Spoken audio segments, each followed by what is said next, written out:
Lady Windermeres Fan by Oscar Wilde. Fourth Act. Scene, same as in Act 1. Lying on sofa. How can I tell him? I can't tell him. It would kill me. I wonder what happened after I escaped from that horrible room. Perhaps she told them the true reason of her being there, and the real meaning of that fatal fan of mine. Oh, if he knows, how can I look him in the face again? He would never forgive me. Touches bell. How securely one thinks one lives, out of reach of temptation, sin, folly. And then suddenly, oh, life is terrible. It rules us. We do not rule it. Enter Rosalie, right. Did your ladyship ring for me? Yes. Have you found out at what time Lord Windermere came in last night? His lordship did not come in till 5 o'clock. 5 o'clock? He knocked at my door this morning, didn't he? Yes, my lady, at 9:30. I told him your ladyship was not awake yet. Did he say anything? Something about your ladyship's fan. I didn't quite catch what his lordship said. Has the fan been lost, my lady? I can't find it, and Parker says it was not left in any of the rooms. He has looked in all of them, and on the terrace as well. It doesn't matter. Tell Parker not to trouble. That will do. Exit Rosalie. Rising. She is sure to tell him. I can fancy a person doing a wonderful act of self-sacrifice, doing it spontaneously, recklessly, nobly, and afterwards finding out that it cost too much. Why should she hesitate between her ruin and mine? How strange! I would have publicly disgraced her in my own house. She accepts public disgrace in the house of another to save me. There is a bitter irony in things, a bitter irony in the way we talk of good and bad women. Oh, what a lesson, and what a pity that in life we only get our lessons when they are of no use to us. For even if she doesn't tell, I must. Oh, the shame of it, the shame of it! To tell is to live through it all again. Actions are the first tragedy in life. Words are the second. Words are perhaps the worst. Words are merciless. Oh! Starts as Lord Windermere enters. Kisses her. Margaret, how pale you look. I slept very badly. Sitting on sofa with her. I am so sorry. I came in dreadfully late and didn't like to wake you. You are crying, dear. Yes, I am crying, for I have something to tell you, Arthur. My dear child, you are not well. You've been doing too much. Let us go away to the country. You'll be all right at Selby. The season is nearly over. There is no use staying on. Poor darling. We'll go away today if you like. Rises. We can easily catch the 3:40. I'll send a wire to Fannin. Crosses and sits down at table to write a telegram. Yes, let us go away today. No, I can't go today, Arthur. There is someone I must see before I leave town. Someone who has been kind to me. Rising and leaning over sofa. Kind to you? Far more than that. Rises and goes to him. I will tell you, Arthur, but only love me. Love me as you used to love me. Used to? You are not thinking of that wretched woman who came here last night. Coming round and sitting right of her. You still don't imagine. No, you couldn't. I don't. I know now I was wrong and foolish. It was very good of you to receive her last night, but you are never to see her again. Why do you say that? Holding her hand. Margaret, I thought Mrs. Erlin was a woman more sinned against than sinning, as the phrase goes. I thought she wanted to be good, to get back into a place that she had lost by a moment's folly, to lead again a decent life. I believed what she told me. I was mistaken in her. She is bad as a woman can be. Arthur, Arthur, don't talk so bitterly about any woman. I don't think now that people can be divided into the good and the bad, as though they were two separate races or creations. What are called good women may have terrible things in them, mad moods of recklessness, assertion, jealousy, sin. Bad women, as they are termed, may have in them sorrow, repentance, pity, Sacrifice. And I don't think Mrs. Erlin a bad woman. I know she is not. My dear child, the woman's impossible. No matter what harm she tries to do us, you must never see her again. She is inadmissible anywhere. But I want to see her. I want her to come here. Never! She came here once as your guest. She must come now as mine. That is but fair. She should never have come here. Rising. It is too late, Arthur, to say that now. Moves away. Rising. Margaret, if you knew where Mrs. Erlin went last night after she left this house, you would not sit in the same room with her. It was absolutely shameless, the whole thing. Arthur, I can't bear it any longer. I must tell you. Last night... Enter Parker with a tray on which lie Lady Windermeres Fan and a card. Mrs. Erlin has called to return your ladyship's fan, which she took away by mistake last night. Mrs. Erlin has written a message on the card. Oh, ask Mrs. Erlin to be kind enough to come up. Reads card. Say I shall be very glad to see her. Exit Parker. She wants to see me, Arthur. Takes card and looks at it. Margaret, I beg you not to. Let me see her first at any rate. She's a very dangerous woman. She's the most dangerous woman I know. You don't realize what you're doing. It is right that I should see her. My child, you may be on the brink of a great sorrow. Don't go to meet it. It is absolutely necessary that I should see her before you do. Why should it be necessary? Enter Parker. Mrs. Erlin. Enter Mrs. Erlin. Exit Parker. How do you do, Lady Windermere? To Lord Windermere. How do you do? Do you know, Lady Windermere, I am so sorry about your fan. I can't imagine how I made such a silly mistake. Most stupid of me. And as I was driving in your direction, I thought I would take the opportunity of returning your property in person, with many apologies for my carelessness, and of bidding you good-bye. Good-bye? Moves towards sofa with Mrs. Erlin and sits down beside her. Are you going away then, Mrs. Erlin?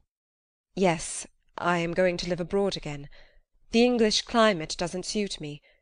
My heart is affected here, and that I don't like. I prefer living in the south. London is too full of fogs and serious people, Lord Windermere. Whether the fogs produce the serious people, or whether the serious people produce the fogs, I don't know, but the whole thing rather gets on my nerves, and so I'm leaving this afternoon by the club train. This afternoon? But I wanted so much to come and see you. How kind of you. But I am afraid I have to go. Shall I never see you again, Mrs. Erlin? I am afraid not. Our lives lie too far apart. But there is a little thing I would like you to do for me. I want a photograph of you, Lady Windermere. Would you give me one? You don't know how gratified I should be. Oh, with pleasure. There is one on that table. I'll show it to you. Goes across to the table. Coming up to Mrs. Erlin and speaking in a low voice. It is monstrous your intruding yourself here after your conduct last night. With an amused smile.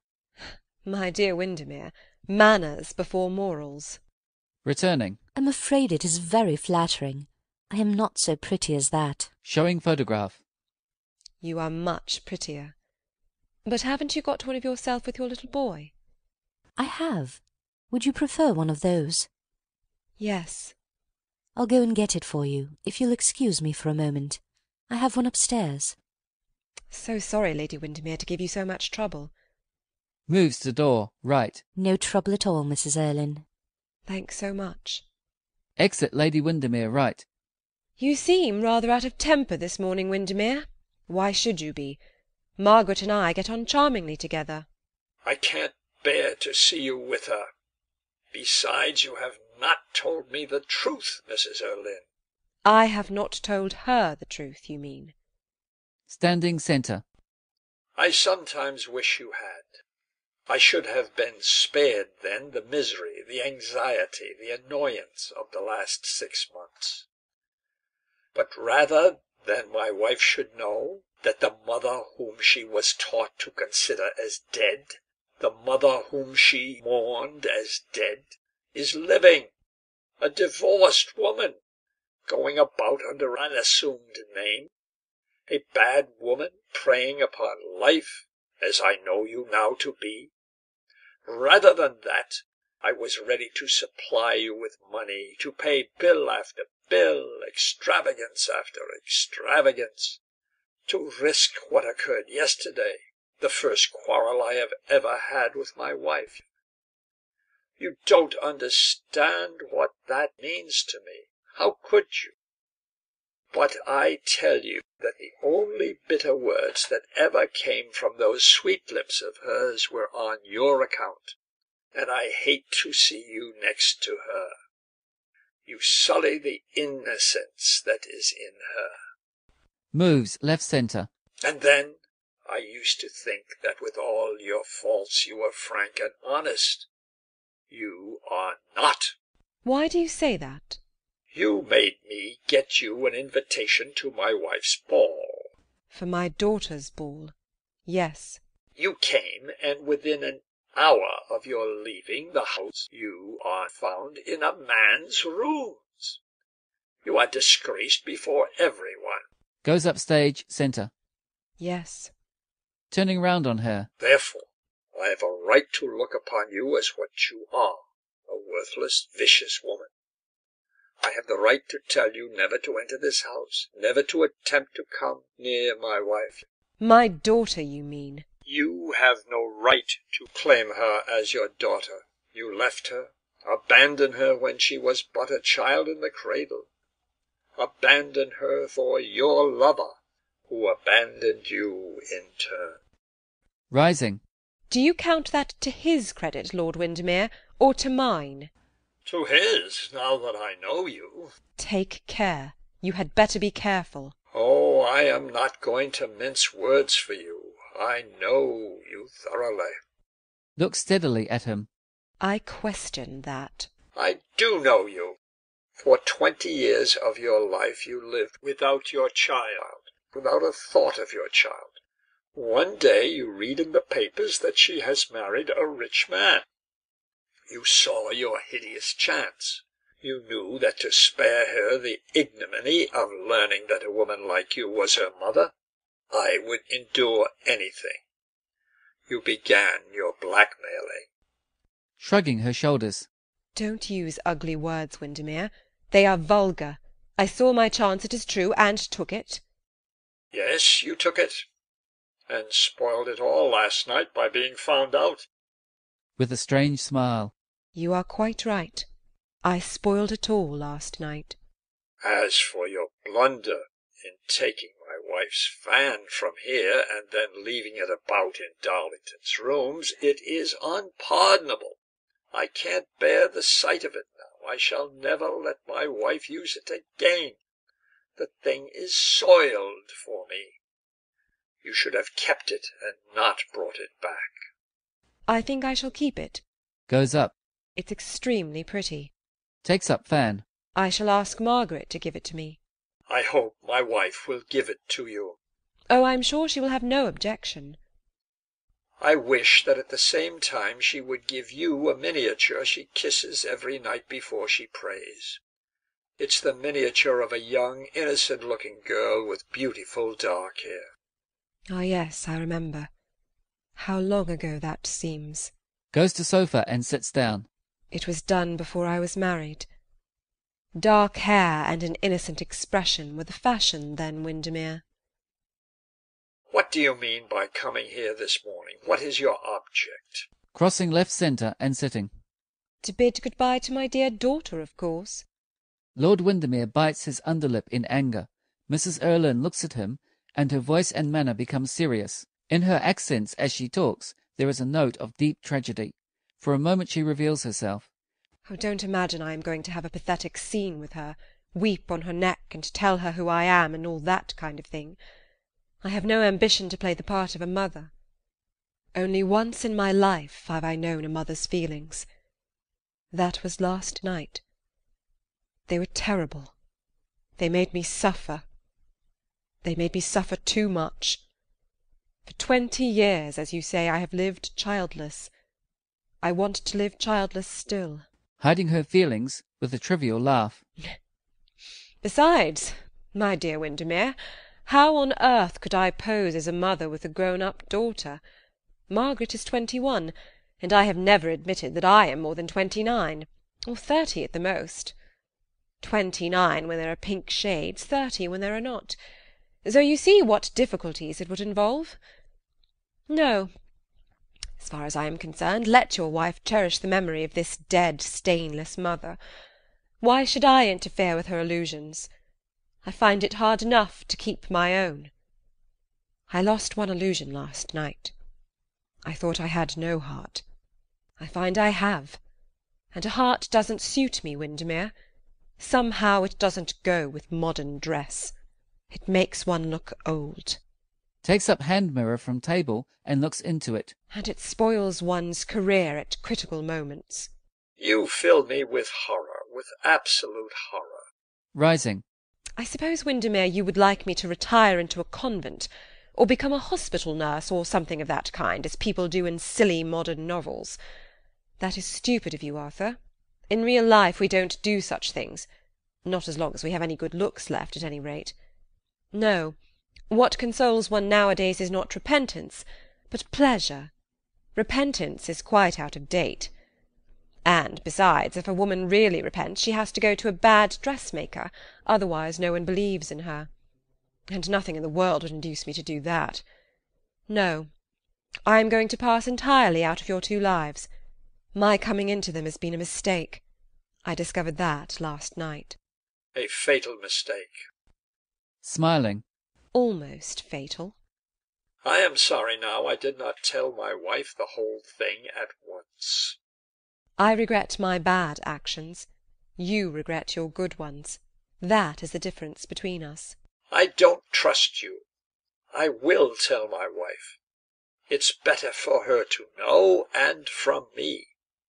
It will cause her infinite pain. It will humiliate her terribly, but it's right that she should know. You propose to tell her? I am going to tell her.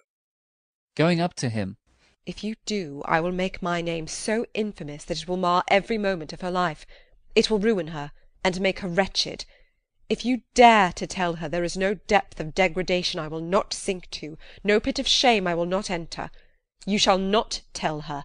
I forbid you. Why? If I said to you that I cared for her, perhaps loved her even, you would sneer at me, wouldn't you? I should feel it was not true. A mother's love means devotion, unselfishness, sacrifice. What could you know of such things? You are right. What could I know of such things? Don't let us talk any more about it. As for telling my daughter who I am, that I do not allow. It is my secret. It is not yours. If I make up my mind to tell her, and I think I will, I shall tell her before I leave the house. If not, I shall never tell her. Then let me beg of you to leave our house at once. I will make your excuses to Margaret. Enter Lady Windermere right.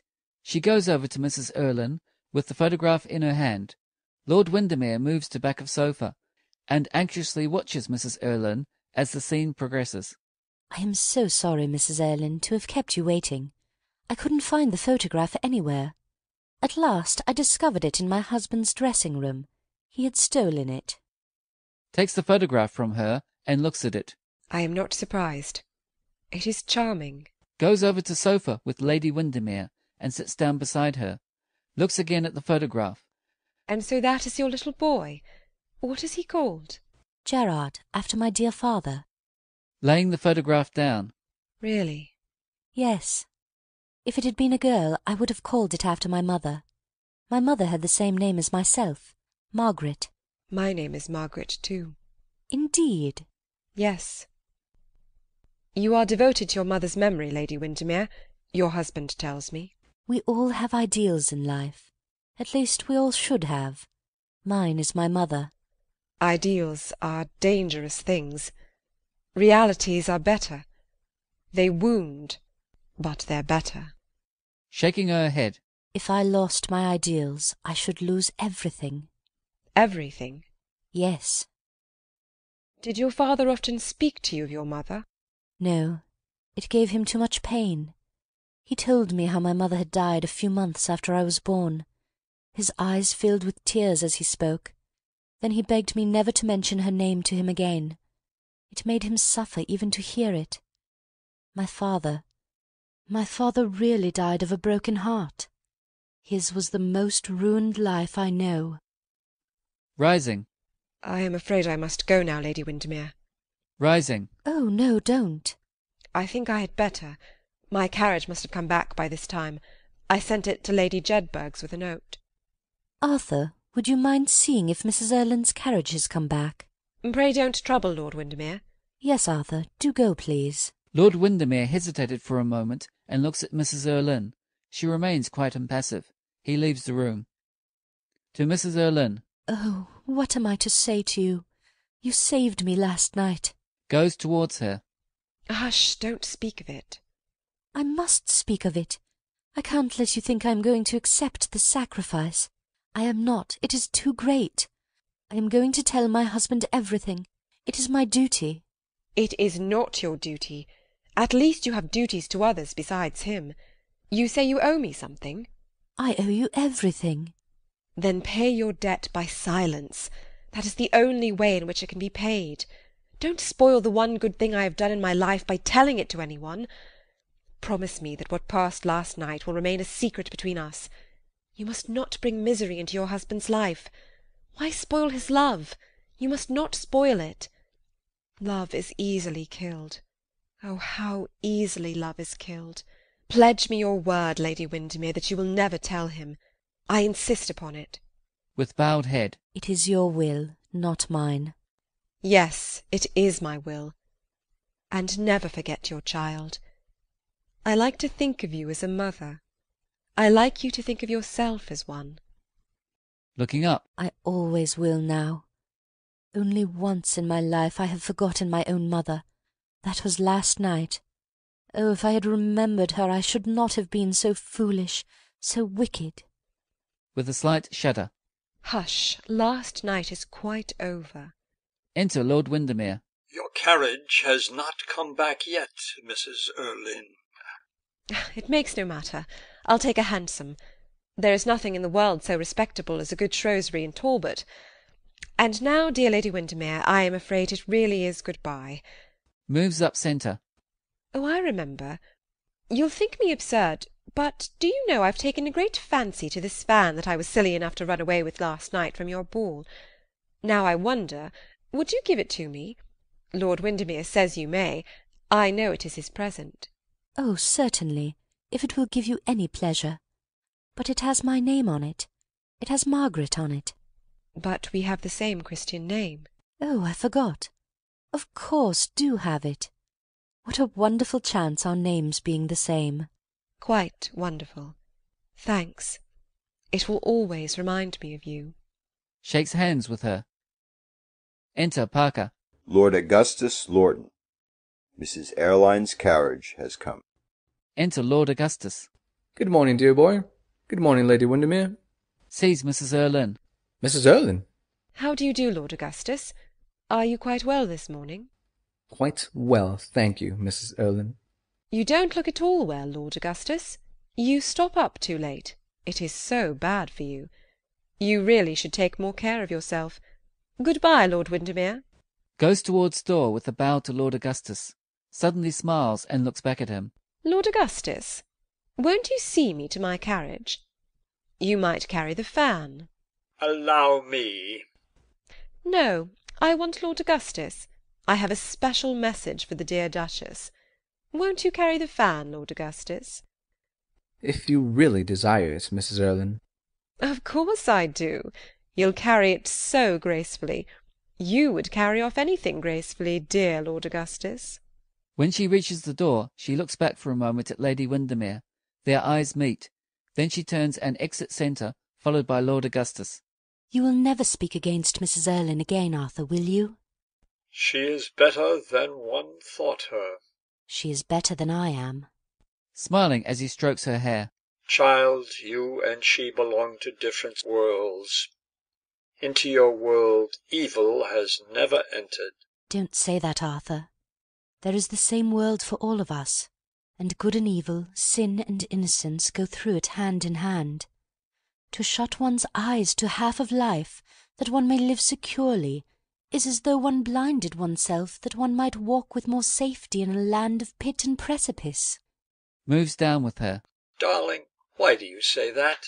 Sits on sofa. Because I, who had shut my eyes to life, came to the brink, and one who had separated us. We were never separated. We never must be again.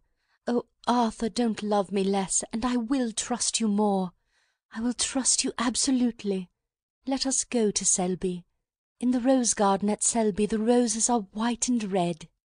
Enter Lord Augustus Centre. Arthur, she has explained everything. Lady Windermere looks horribly frightened at this. Lord Windermere starts. Lord Augustus takes Windermere by the arm and brings him to front of stage. He talks rapidly and in a low voice. Lady Windermere stands watching them in terror. My dear fellow, she has explained every damned thing. We all wronged her immensely. It was entirely for my sake she went to Darlington's rooms. Called first at the club. Fact is, wanted to put me out of suspense. And being told I had gone, followed. Naturally frightened when she heard a lot of us coming in. Retired to another room. I assure you, most gratifying to me, the whole thing. We all behaved brutally to her. She is just the woman for me. Suits me down to the ground.